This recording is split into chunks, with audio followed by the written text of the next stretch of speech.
সম্মানিত ভিউয়ার্স, কেমন আছেন সবাই? আশা করি আল্লাহর রহমতে ভালো আছেন, সুস্থ আছেন। আপনাদের সাথে আমি রয়েছি মোহাম্মদ রাশেদ মোশাররফ, শিক্ষক নিবন্ধনধারী, কারিগরি শিক্ষা ও trade instructor, Itna Nurpur DD Madrasa, Itna, Kishoreganj. সম্মানিত ভিউয়ার্স, আমার নিজ জেলা জামালপুর জেলা ও নিজ উপজেলা সরিষাবাড়ি উপজেলা। আপনারা দেখছেন রাশেদ এডুকেশন টিভি।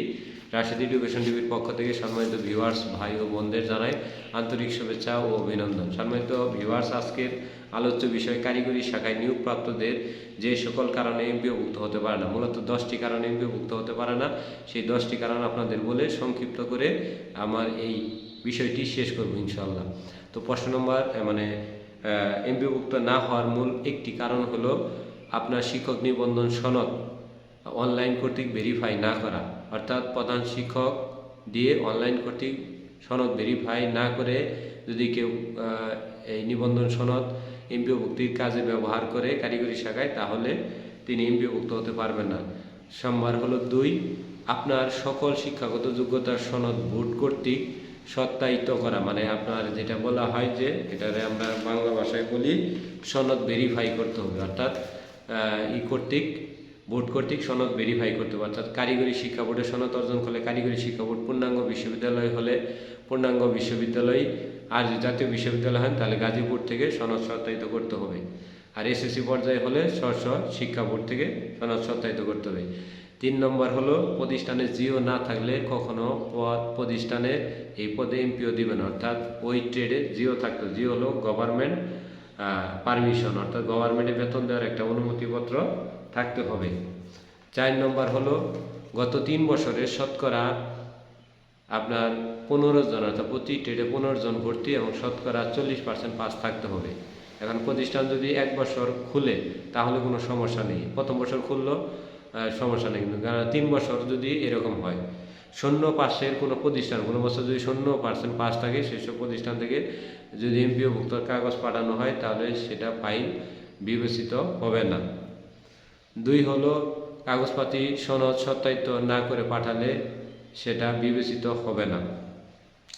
7 নম্বর বিষয়টি হলো যে আপনি সকল কাগজ পাঠানোর ফলে এই কাগজের ধারাবাহিক ক্রম অনুযায়ী পাঠাতে হবে। অর্থাৎ যেভাবে কাগজগুলো চাওয়া হয়েছে, অর্থাৎ 32 ধরনের কাগজ চাওয়ানো হয়, ওয়েবসাইটে দেওয়া রয়েছে, এরকমভাবে ক্রমিক নং সিরিয়াল অনুযায়ী সাজিয়ে আপনাকে কাগজ পাঠাতে হবে।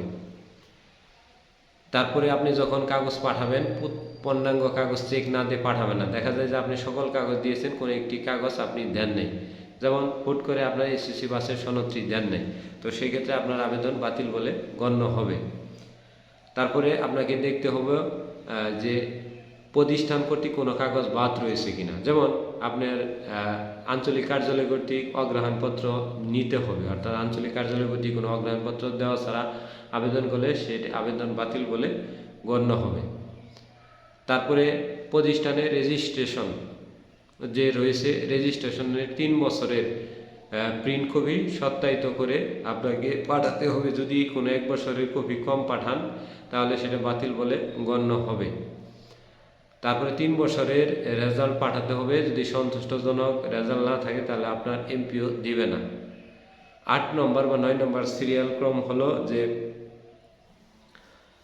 টেটের যে নবায়ন করা লাগে বা প্রতিষ্ঠানে যে নবায়ন আছে, নবায়ন ফি পরিশোধনযোগ্য রয়েছে কিনা সেটা দেখতে হবে। যদি নবায়ন ফি পরিশোধনযোগ্য না হয় তাহলে আপনার আবেদন বাতিল বলে গণ্য হবে। বোর্ড কর্তৃক কিছু নিয়মকানুনের কাগজপাতি রয়েছে, তার কোনো একটি ঘাটতি থাকলে আপনার কারিগরি শাখায় এমপিওভুক্তি হতে পারবেন না। কারিগরি শাখায় এমপিওভুক্ত হতে গেলে সর্বপ্রথম যে কারিগরি শাখায় নন এমপিও বা এমপিও হয় না। যেমন আপনার প্রতিষ্ঠানে এমপিও পদ, নন এমপিও পদকে এমপিও দেখিয়ে আবেদন করলে সেটা আবেদন গ্রহণযোগ্য হয় না বা এমপিও কাগজ বাতিল হয়। তথ্য গোপন করে কেউ আবেদন করলে সে আবেদন বাতিল বলে গণ্য হয়।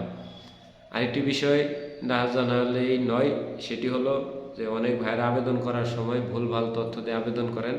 অর্থাৎ সঠিক তথ্য না দিয়ে আবেদন করেন। অর্থাৎ যেভাবে পূরণ করার কথা ছিল সেইভাবে পূরণ করা হয়নি। অর্থাৎ 32 ধরনের কাগজের যে দরকার ছিল সেই ধরনের কাগজে কোনো একটি ঘাটতি থাকলে সেটি হবে না। কমিটির মাধ্যমে নিয়োগ পেলে কমিটি রেজুলেশন থাকতে হবে এবং সত্যায়িত সিল সাপোর্টগুলো খুব স্পষ্ট থাকতে হবে। কোনো প্রকার ত্রুটিযুক্ত থাকলে সেক্ষেত্রে আপনি এমপিওভুক্ত হতে পারবেন না। তাই কারিগরি শাখা এমপিওভুক্ত হওয়া অত্যন্ত কঠিন।